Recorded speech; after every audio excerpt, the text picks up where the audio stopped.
Hello, friends. Robert Bevan here, author of the Caverns Creatures series of comedy, fantasy novels, and short stories.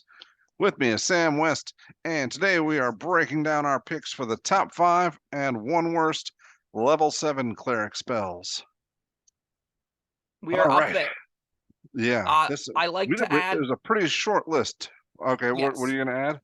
I like to add the caveat to all of these. Once we get to the super upper tier stuff, I've played with these spells ones of times. Like most of the super high level magic, you just don't get to it in most campaigns. Most campaigns that I run tend to stop around 11th level, either because the campaign just disbands over time or people, it actually comes to a conclusion in some cases.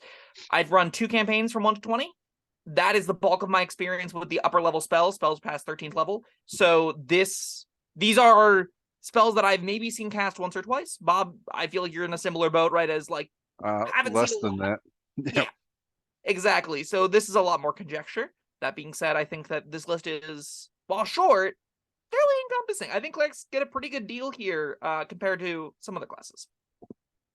Yeah, this wasn't too hard a list for me to pick some real good ones. I don't think I had any real strugglers for this one.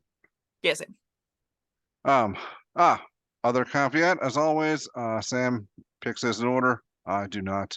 Mine are just top 5, willy-nilly. And also consider the clerics are prepared casters, meaning you just take the good ones, the niche ones when you need them. That's a really big boon to a lot of these. All right. You want to go first? Sure, I'll start with my number 1. My number 1 also has an asterisk next to it, but it really, the asterisk is don't be a dick. And it's Conjure Celestial.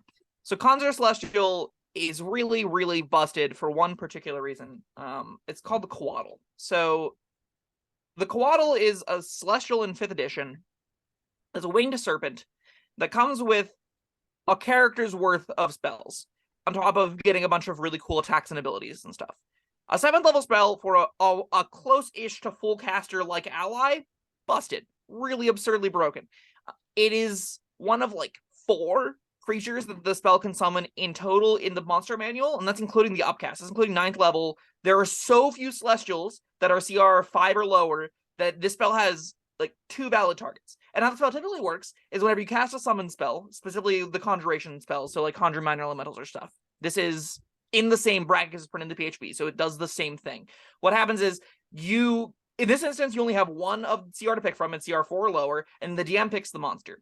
And the DM has 2 choices. And those choices are a Pegasus, which is a glorified deer with wings, or this busted, hugely powerful, multi-spell casting, cool change shaping, cool ability attacking celestial ally.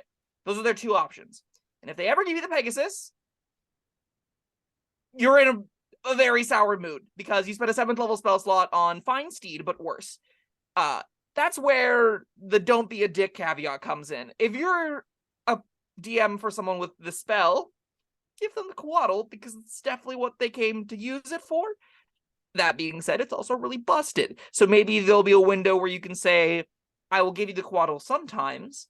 There will be windows I'll alert you ahead of time. You've been using it a lot. Pegasus might start showing up now. That might be a conversation to have as a balancing factor for this kind of power. It's something that I would keep in mind. But if you ever get Coatl, oh my god. It gives you 3 times a day, 1, 2, 3, 4, 5, 6, 7 spells, 1 time a day, 3 spells, and at will, detect evil and good, detect magic, detect thoughts. That's just all stable to something that you're getting for a 7th level cast. It's ridiculous. Conjure Celestial did not make my list. I'm baffled that that's the case. Oh, I'm so unprofessional. The reason it did not, I was thinking Summon Celestial. Which, not a bad spell, but it's not Conjure Celestial. Yes, that should have made the list, definitely. Yeah, Conjure Celestial is really, really, really good. I really Specifically need to because spend Coatl's more really time good. on these picks. Sure. Well, we talked about. Didn't we literally talk about Summon Celestial last video? Yes, and that's why it was still on my mind. That's fair. The Defender and the Avenger and all that Yes. stuff. Yeah. Okay. Oh, well. All right. Well, I'm going to give you saying, one of my picks. Back in time, had you known this was Summon or Conjure Celestial, not Summon Celestial, you would have picked it? Probably. That's fair. Yeah, because if I went back and read your review, yeah. Coatl's really busted. It can change shape. It magically polymorphs into a humanoid or beast that has a challenge rating equal to or less than its own. They can just do that. Just for free. whenever it wants. It's really good. What else I you got? didn't have to tell you that. I could have just taken one of my spells off and And said, yeah, slot it in there. that made my list. You know what? But That's some integrity, Bob. That's some there you go. good old fashioned integrity. That's what it's called, integrity. Yeah, last little comment I'll say, if you'll cast at 9th level, you get a Pegasus. That's pretty good. Pegasus are pretty sweet. If you don't get a Pegasus, if you cast at the 9th level spell and you get a Coatl, shame on your DM, because that's rude. If you cast at 9th level and get a Pegasus, shame. Deep shame. It's not so busted. This isn't the most busted summon spell or conjure spell, but it is very good. Hop it over to you. What's your next one? I still feel good about my picks though. Okay. And I'm maybe I'm glad this happened, because now we're going to cover at least one more spell. Probably going to cover almost all of them. They're only 9, so. Oh yeah, that's true. All right. Yeah, my next pick, or my first pick, is Etherealness. Etherealness is on my list too. It's my number 3. It maybe should be my number 2, but Etherealness is very high on my list. Yeah, it's really cool. Walk through stuff. Awesome. Yeah. That's what we got. That's why you love it. Yeah, pretty much. Period. I mean, Awesome. it really opens up the world. There's places you're not supposed to be.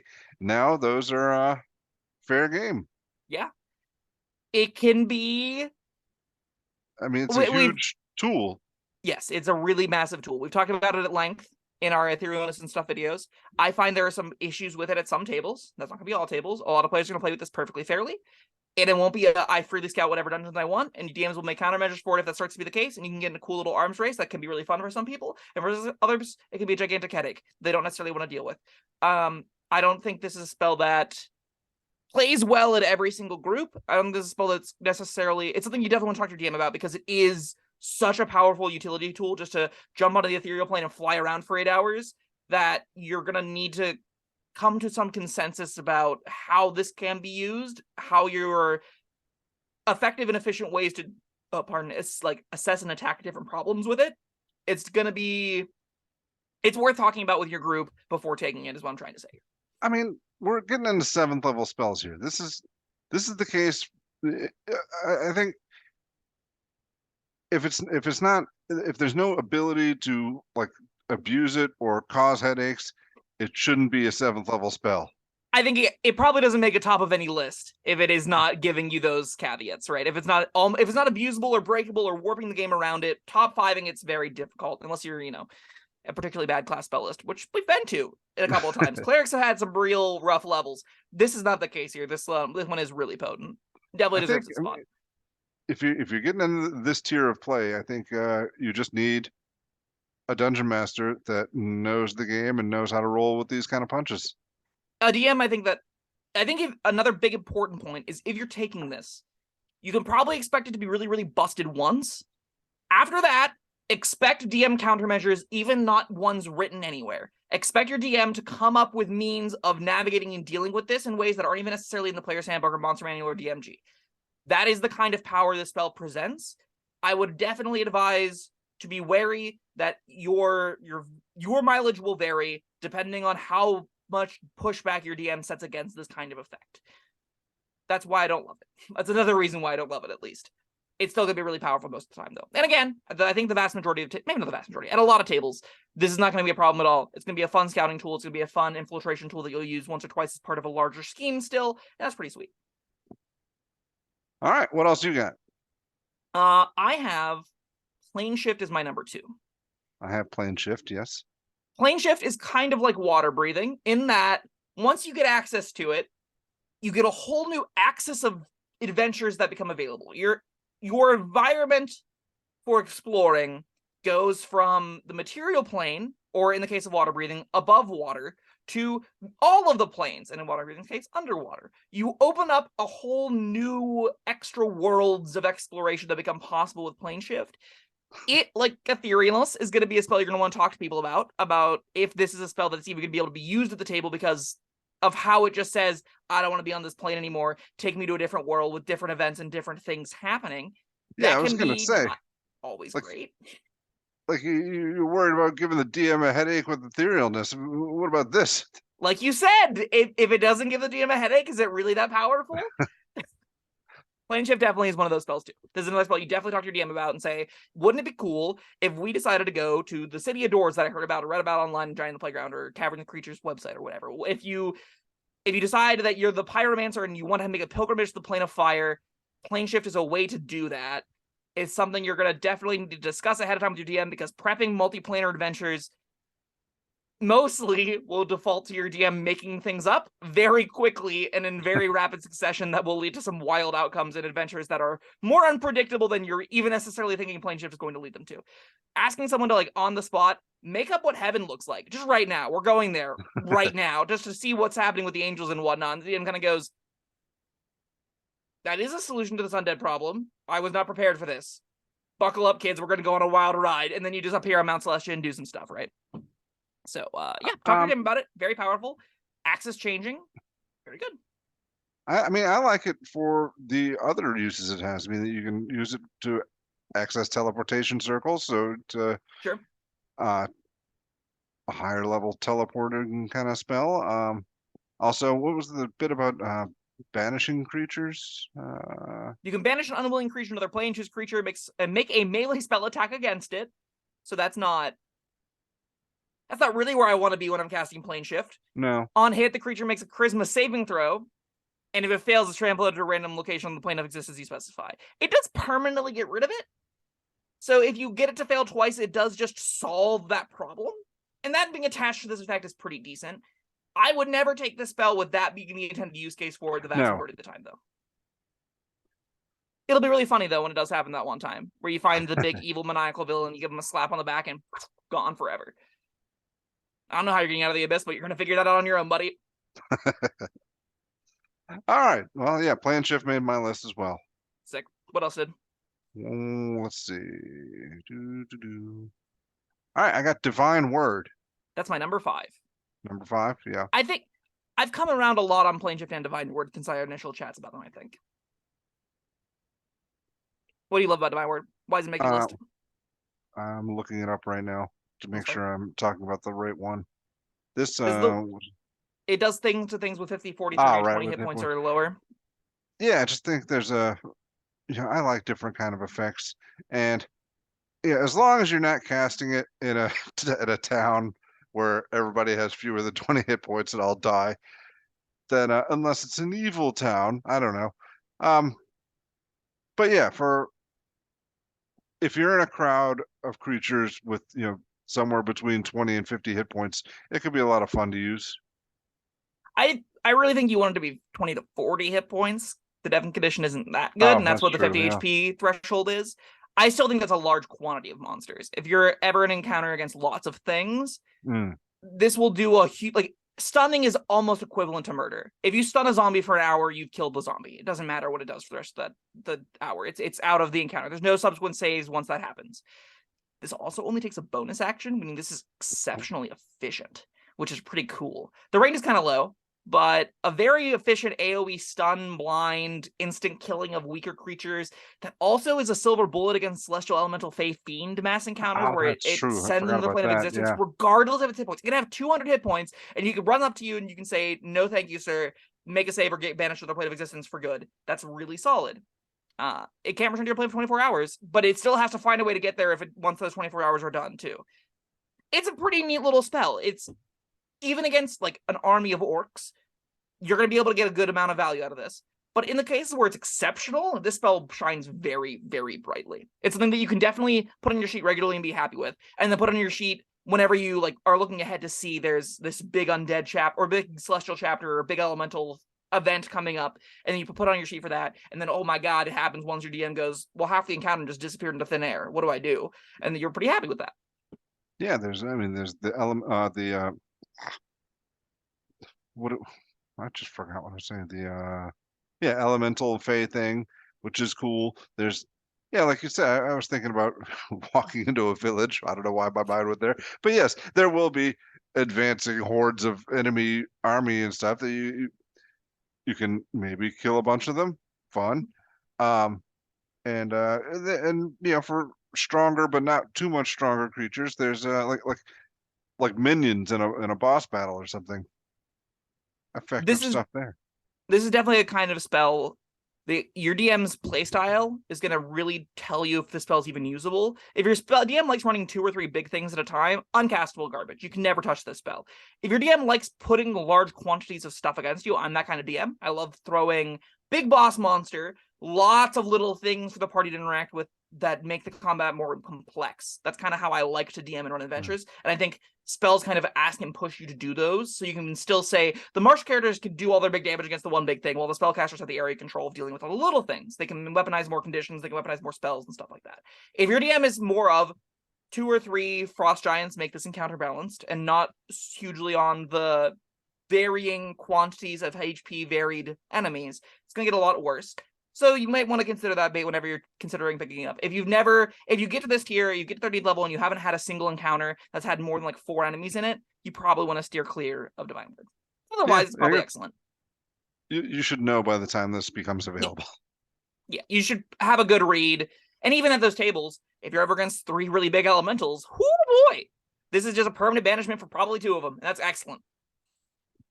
All right. That was Divine Word. What else you got? All right, I also, and this pained me, that's my number 5. This pained me to put it on this list. I've come around on it a lot. My number 5 is Regenerate.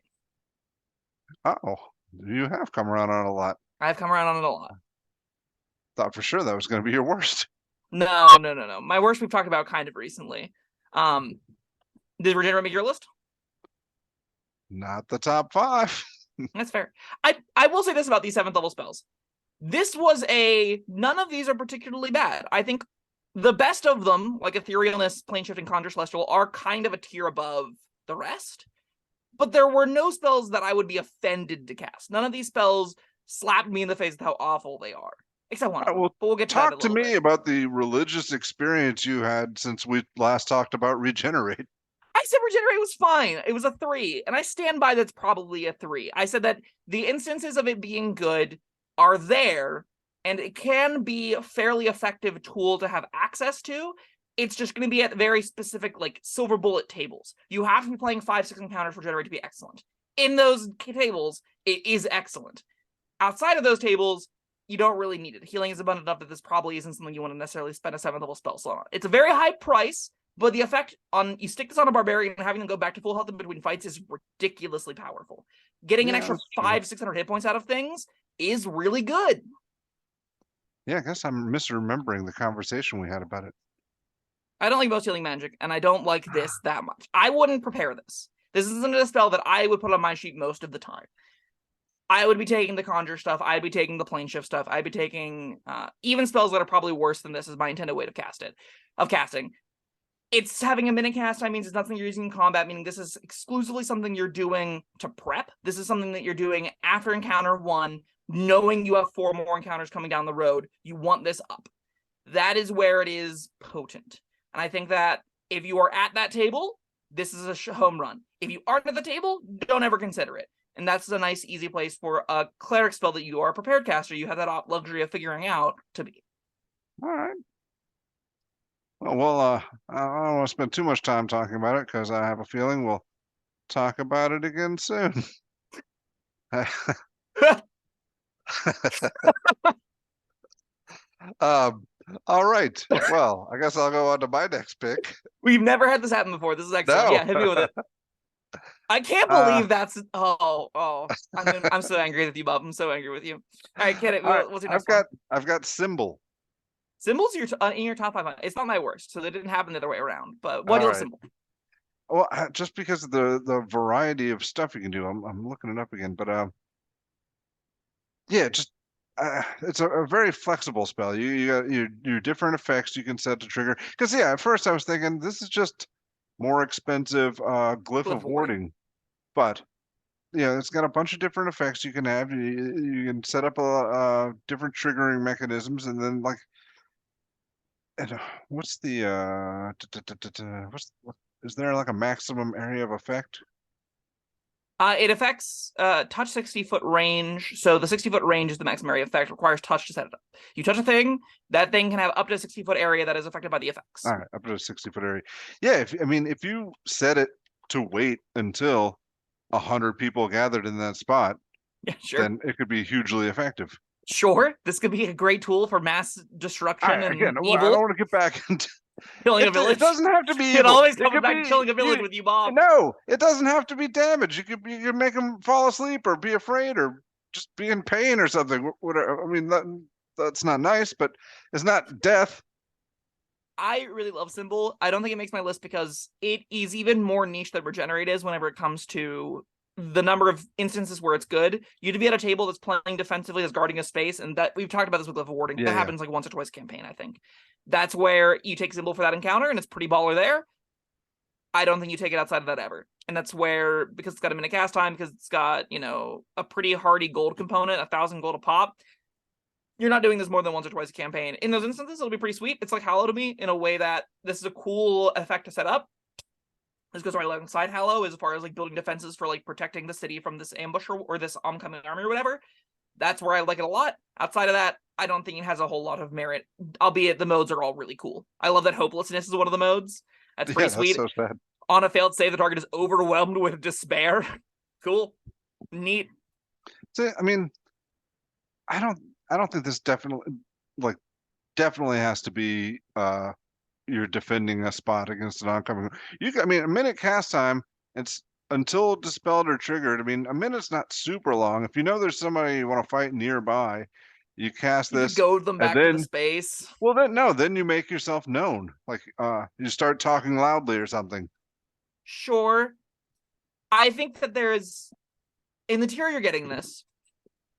If you have hidden yourself, you lay a trap, you let yourself known. That's a big plan to enact, and that's pretty cool. If you can make it successfully happen, I'm here for it.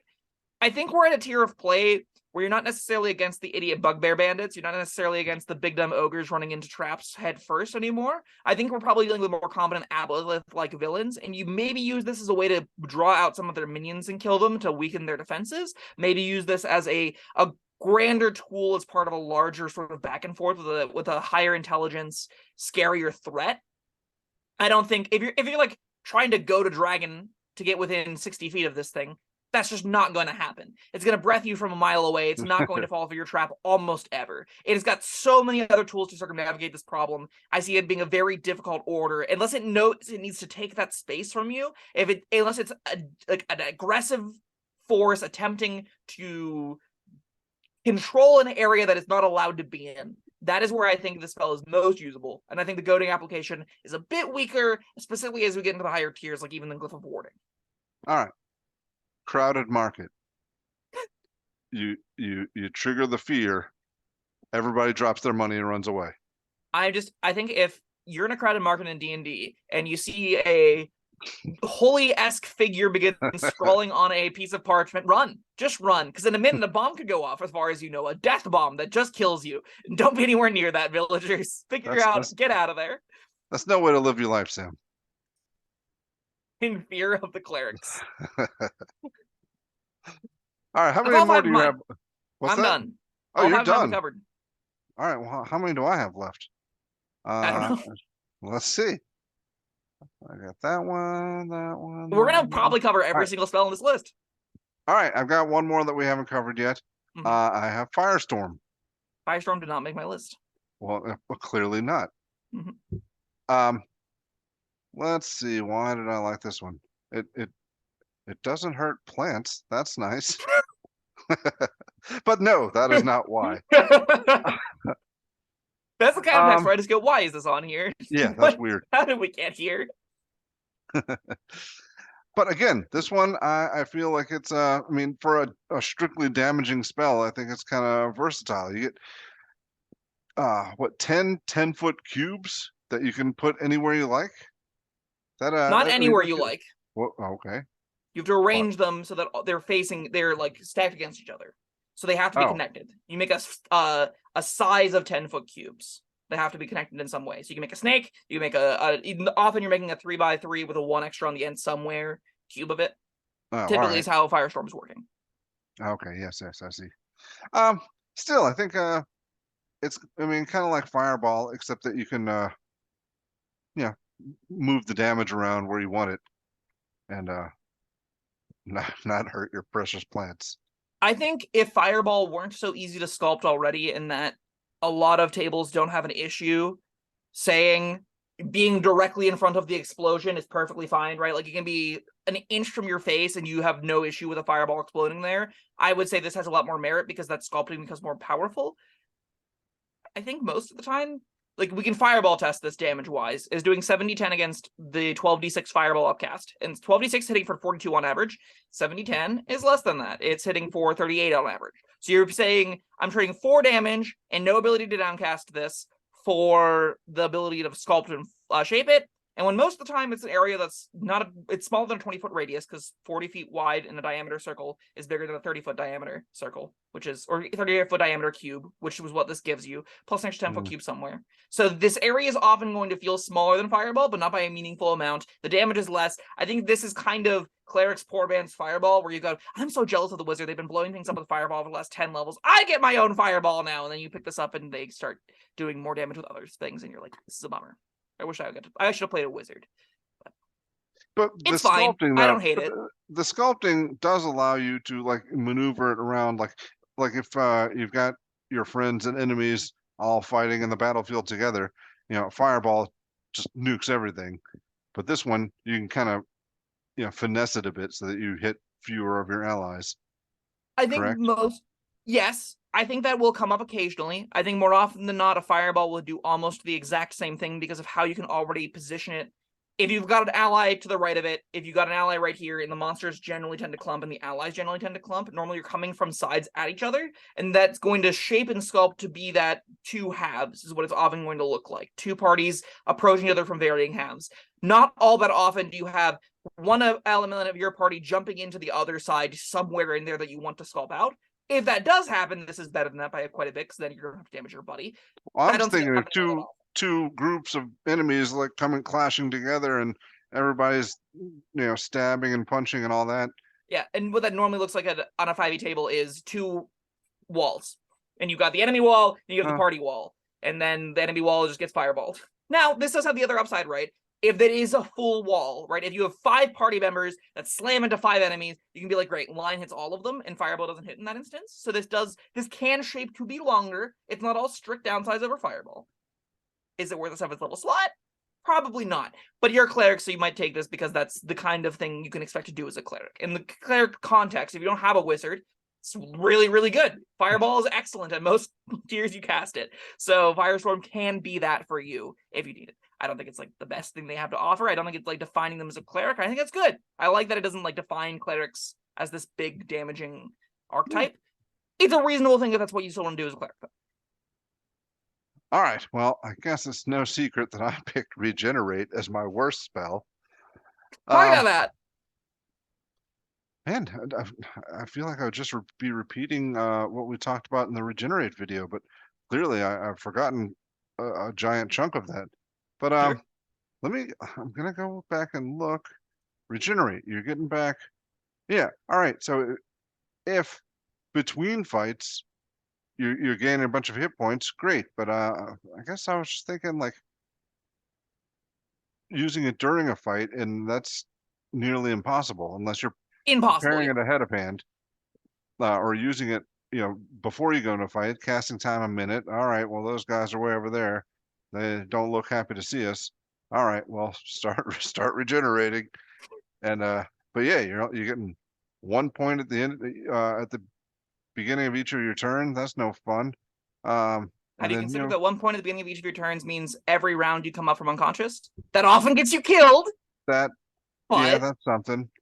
But yeah, and then there's the severed body parts. That's nothing. Yeah, that is nothing. You're absolutely right about that. So yeah, I guess if you can make it last an hour? Lasts an hour. You get 10 hit points a minute. Because every 6 seconds you get a hit point back. If you can get it going 3 or 2 or 3 or 4 fights, and you're just regenerating in between, I guess that's something. But I think it's not top 5 something. I think it is. I think it is at the table where if you can realistically say this character is taking more than 300 damage per long rest. Regenerate gives you the ability to mitigate 600 damage worth of hit points. 600 is a very large number. 600 is a ton of actions. You're almost never taking 600 damage. That's a pipe dream.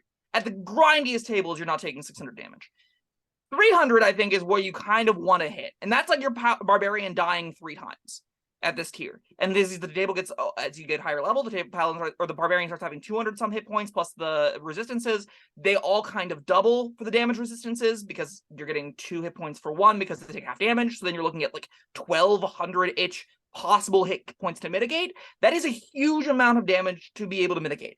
Most tables don't need that. Most tables don't need more than the barbarian's base amount of hit points. The ones that can leverage it, though, I think they can leverage it exceptionally well. So I think you putting this as worst, I would agree. At tables that are doing one fight per long rest, I 100% agree the spell's terrible. I think that you have no reason to cast this. It's a waste of 7th level spell slot. It takes a minute to cast. Can't even use it in combat. You'd use it prior to combat before anyone's taking damage. There's no point to that. The effect of getting 1 hit point back a minute or a round is not good enough in combat if there's only 1 fight. If you have 3, 4, 5 fights per long rest, saying you are always at full hit points at the beginning of every single fight, no matter how battering they are. Well, it's not per long rest. This is like over the course of 1 hour. Yeah. So what I'm saying is if you're not casting this more than once, so you need to be in 1 hour doing these fights. That's a very good point too. I think very often you are. Most dungeons are happening in that kind of window, and you can short rest in between if you really feel you need to, but with Regenerate, you don't really need to anymore. All of those I see as upside. One guy's got Regenerate. And that guy's supposed from taking damage. That's the goal of the spell, right? Is you stick this on the paladin, you stick this on the barbarian, they do their thing. Is it amazing? I don't think it's like the best 7th level cleric spell, but at the tables where it's good, I stand by. I don't love it. It's still quite good at those tables. All right.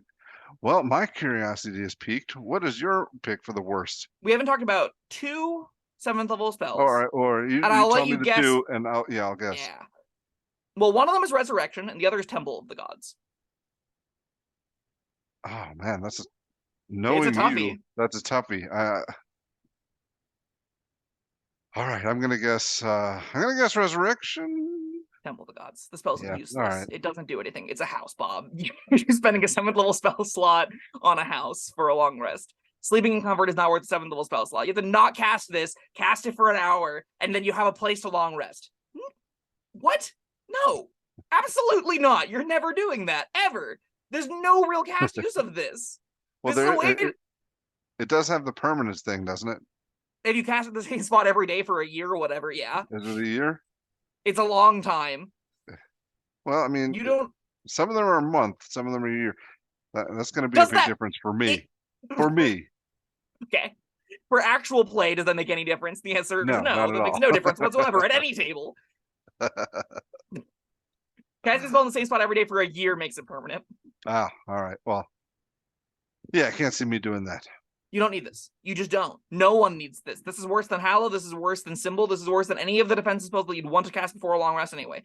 It doesn't cost you anything, but you can prepare this, I guess, if you just want to say we always rest luxuriously. You don't need to do that ever.